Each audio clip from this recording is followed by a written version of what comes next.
வணக்கங்க. இப்போ முருங்கைக்காய் பொரியல் எப்படி செய்கிறதுன்னு பார்க்கலாம்.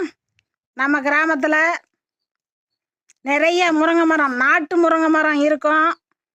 இது அவ்வளோ டேஸ்ட்டாக இருக்கும். இந்த காய் இந்த பதத்துக்கு இருந்தாலே போதுமானதுங்க. சீசனுக்கு நிறைய காய் பிடிக்கும். நாம் பொரியல் செஞ்சுக்கலாம், சாம்பார் வச்சுக்கலாம், நிறைய வெரைட்டியாக செய்யலாங்க. இப்போ பொரியல் எப்படி செய்வதுன்னு பார்க்கலாம்.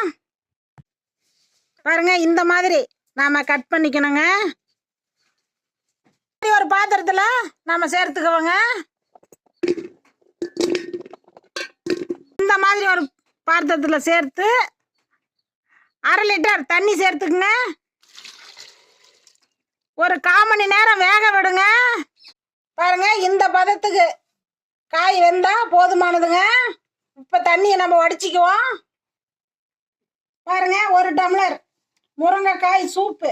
இதை நம்ம சிறிதளவு உப்பு சேர்த்து நம்ம சூப்பு குடிச்சிக்கலாங்க.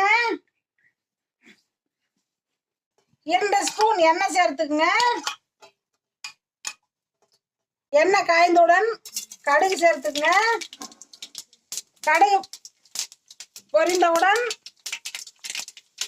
பெரிய வெங்காயம் ஒரு 3 வெங்காயங்க. வெங்காயம் அதிகமாக சேர்த்துக்கணும்.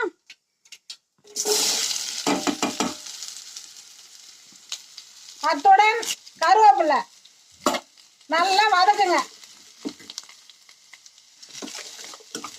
பாருங்க, நல்லா வதங்கிருச்சு. வெங்காயம் நல்லா வதங்கினுடன் நம்ம முருங்கைக்காயை அதனுடன் சேர்த்துக்கோங்க.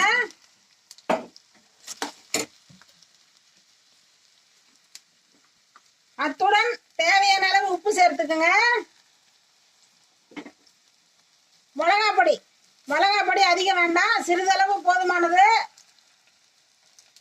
நல்லா கிளறுங்க. பாருங்க, முருங்கைக்காய் பொரியல் ரெடி ஆயிடுச்சு. இது நாம குழந்தைங்க எல்லாருமே சாப்பிடலாம். உடம்புக்கு அவ்வளோ நல்லது.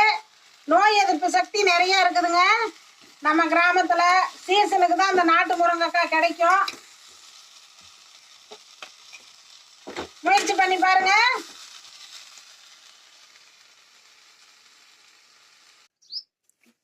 பாருங்க, முருங்கைக்காய் பொரியல் ரெடி ஆயிடுச்சுங்க.